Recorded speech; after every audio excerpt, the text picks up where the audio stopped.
إن الحمد لله غافر الذنب وقابل التوب نشهد أن لا إله إلا الله وحده لا شريك له ونشهد أن محمدا عبده ورسوله أما بعد فأعوذ بالله من الشيطان الرجيم بسم الله الرحمن الرحيم إن هذا القرآن يهدي للتي هي أقوم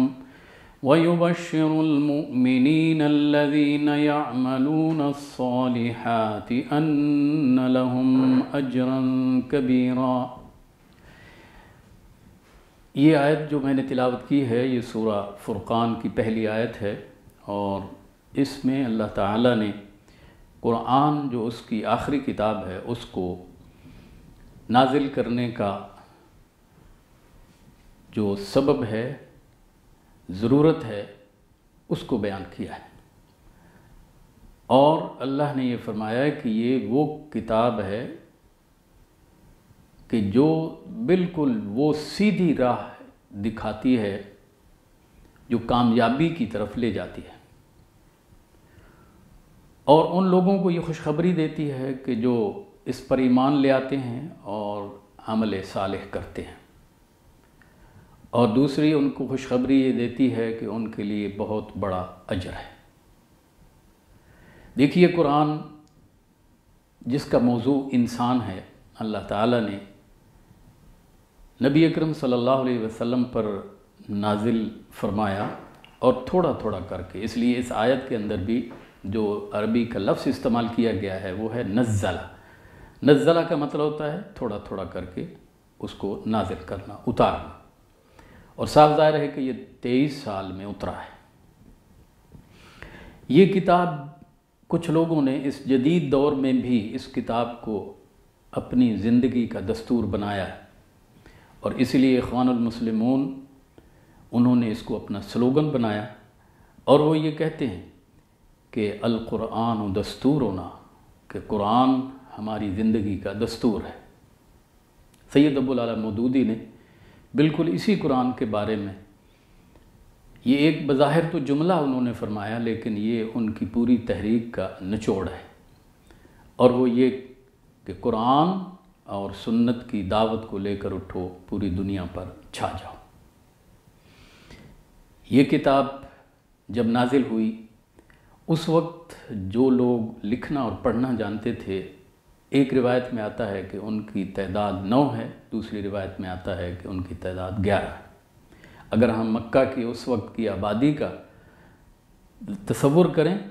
تو ہمیں لگتا ہے کہ 1000 پر شاید ایک آدمی لکھنا پڑھنا جانتا تھا، لیکن یہ کتاب جب ان لوگوں پر نازل ہوئی اور انہوں نے جو بھیڑ بکریاں چراتے تھے، یونیورسٹیوں کے پڑھے لکھے نہیں تھے، کالجز کے پڑھے لکھے نہیں تھے، ان پر یہ کتاب جب نازل ہوئی، سارا دن وہ مکہ کے سنگلاخ پہاڑوں پر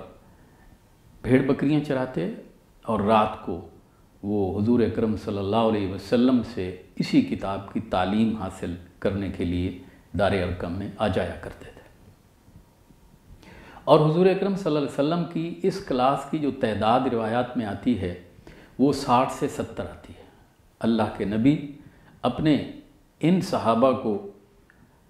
قرآن ان کو پڑھنا بھی سکھاتے تھے، پھر اس کے معنی بھی سمجھاتے تھے، اور ایک ایک سے انفرادی طور پر اس کو سبق دے کر پھر اس سے سن کے پھر ان کو اجازت دیتے تھے۔ لیکن ان لوگوں نے جو پڑھے لکھے نہیں تھے، انہوں نے جب اس قرآن کو سمجھ لیا تو پھر انہوں نے دنیا میں اتنے کم ترین وقت میں انقلاب برپا کر دیا کہ آج کا مورخ کیا حیران ہے اس بات پر کہ یہ کیسے ہو گیا۔ تو گویا کہ اس کتاب کے اندر یہ طاقت ہے کہ کوئی اگر اس پر عمل کرنا شروع کرے اور اس کو اپنا دستور زندگی بنا لے تو یہ کتاب انقلاب برپا کر دیتی ہے، اور یہ ڈیپینڈ کرتا ہے ان لوگوں پر کہ انہوں نے کس اخلاص کے ساتھ اس کتاب کو جو ہے وہ اپنا عمل کی کتاب بنایا ہے اور لوگوں کے سامنے وہ نمونہ پیش کیا ہے۔ حضور اکرم صلی اللہ علیہ وسلم نے اپنے صحابہ کو اس کتاب کو